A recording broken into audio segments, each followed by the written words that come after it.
Halo, nama aku Natali, biasa dipanggil Ata, asalnya dari Bandung, Indonesia.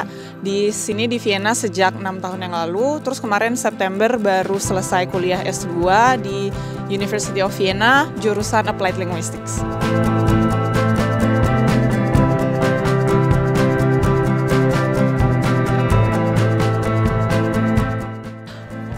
Awalnya kenapa aku ke Austria, awalnya jadi setelah aku lulus S1 di Indonesia, dulu aku kuliah di UI jurusan Sastra Indonesia, aku tadinya mau berpetualang ke Eropa dengan program au pair. Jadi program au pair itu kita tinggal di host family, terus kita bantu orang tuanya jaga anaknya, terus kita belajar bahasa dan belajar budaya. Nah, 6 tahun yang lalu aku pertamanya ke Jerman, terus aku lanjut ke Austria lagi 1 tahun untuk program au pair karena awalnya emang aku sebenarnya cuma pengen traveling, tapi setelah itu aku dapat kesempatan dari host fam aku, tempat aku au pair. Mereka nawarin, kamu mau kuliah di sini nggak? Dan di sini kan kalau kuliah butuh jaminan. Jadi aku ngerasa, wah ini kesempatan yang bagus. Karena emang sebenarnya aku pengen S2 juga di Eropa dari dulu. Jadi aku anggap ini sebagai beasiswa yang kebetulan ada. Jadi itu kenapa aku alasan memilih Austria, karena emang kebetulan lagi di sini. Dan setelah aku cari-cari jurusan-jurusan di universitas dan ada jurusan linguistik terapan, itu kebetulan juga jurusan yang aku suka. Fokus yang aku suka dari waktu aku dulu S1, yaitu sosiolinguistik.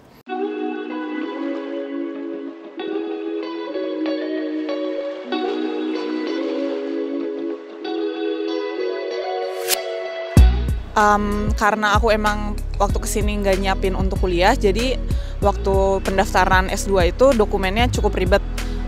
Mungkin sekarang udah ganti, jadi harus dilihat lagi di websitenya University of Vienna. Tapi waktu zaman aku dulu semuanya masih manual, nggak digital, analog maksudnya. Jadi dokumen-dokumen tuh harus diterjemahin, harus dilegalisasi di Kementerian Luar Negeri, Kementerian Pendidikan, di Kedutaan Austria. Dan waktu itu sempat urutan capnya salah, jadi harus nunggu lagi 1 semester untuk bisa dapat letter of acceptance. Cukup ribet.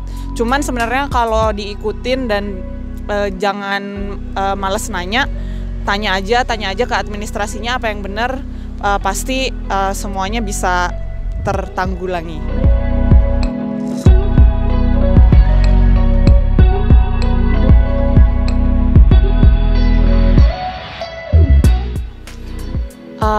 Ya jadi aku kan baru lulus kemarin bulan September.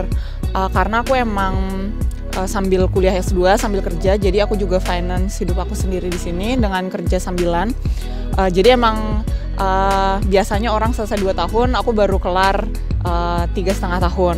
Tapi di situ ada tantangannya tersendiri, ada juga yang bikin seneng karena kayak ini benar-benar hasil perjuangan aku sendiri.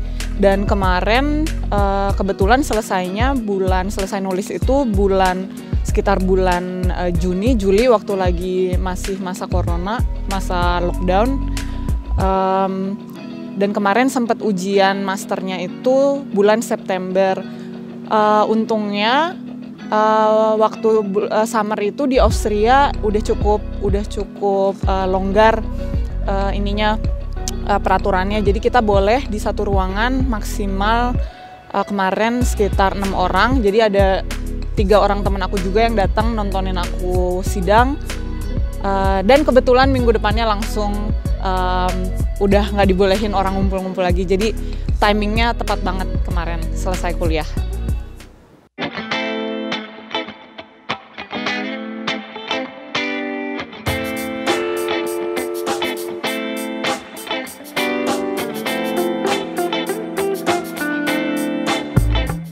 Suka dukanya selama aku tinggal di Eropa banyak banget sih.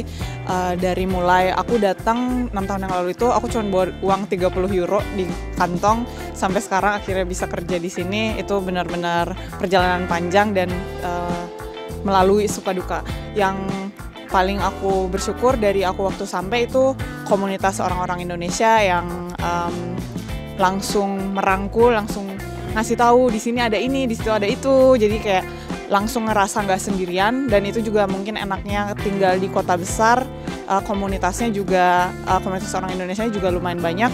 Dan ya sampai sekarang aku bisa sebut mereka sebagai keluarga kedua aku di sini. Jadi suka dukanya kayak gitu. Dukanya misalnya ya kayak kangen rumah ya, itu pasti, kangen makanan Indonesia. Tapi itu juga terbantu dengan adanya KBRI yang sering bikin acara dan banyak makanan-makanan Indonesia. Jadi kita juga sama komunitas orang Indonesia sering masak-masak bareng. Ya, duka yang lainnya misalnya cuaca dingin. Terus aku sempat 2 tahun yang lalu aku sempat sakit paru-paru basah di sini juga, masuk rumah sakit, dan itu kerasa banget. Pertama kalinya sakit berat dan jauh dari rumah, kerasa banget kangen sama keluarga. Tapi ya di sini juga aku punya teman dekat yang bisa aku sebut keluarga. Jadi gitu deh kira-kira suka dukanya di sini.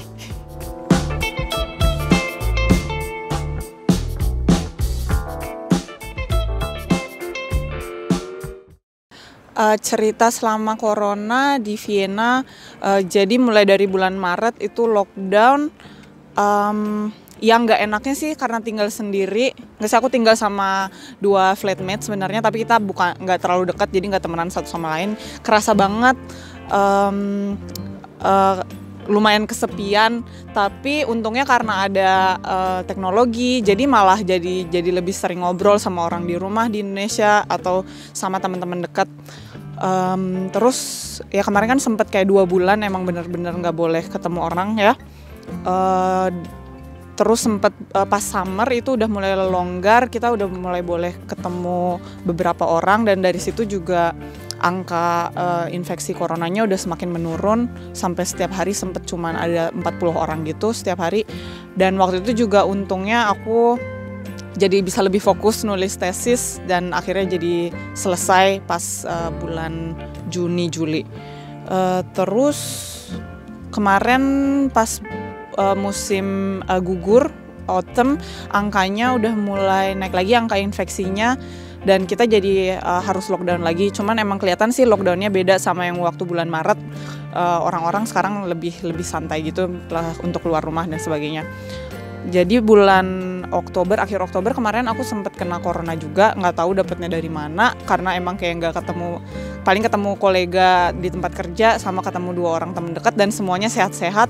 Jadi sampai sekarang aku nggak tahu aku dapet dari mana. Cuman pengalamannya waktu itu aku mulai ngerasa nggak bisa nyium sesuatu. Waktu aku nyampe rumah ada teman aku bilang, kok bau ya, terus aku nggak bisa nyium apa-apa, dan di situ aku mulai panik. Aku langsung telepon Palang Merah 14050. Mereka nanggepin, nanya apa gejala yang aku alamin dan sebagainya. Terus mereka langsung bilang, oke, besok kita datang ke sana untuk ngetes kamu. Dan besok paginya sekitar jam 7 pagi aku langsung dites. Terus 2 hari kemudian hasilnya keluar positif, aku ditelepon dan disuruh karantina. Akhirnya aku karantina selama 14 hari. Di situ mereka setiap hari minta aku isi kuesioner gimana gejala aku, dan karena gejala aku ringan, cuman nggak bisa nyium apa-apa, aku bahkan nggak demam, nggak kenapa-napa, jadi aku nggak disuruh tes lagi gitu. Pengalaman corona selama di sini.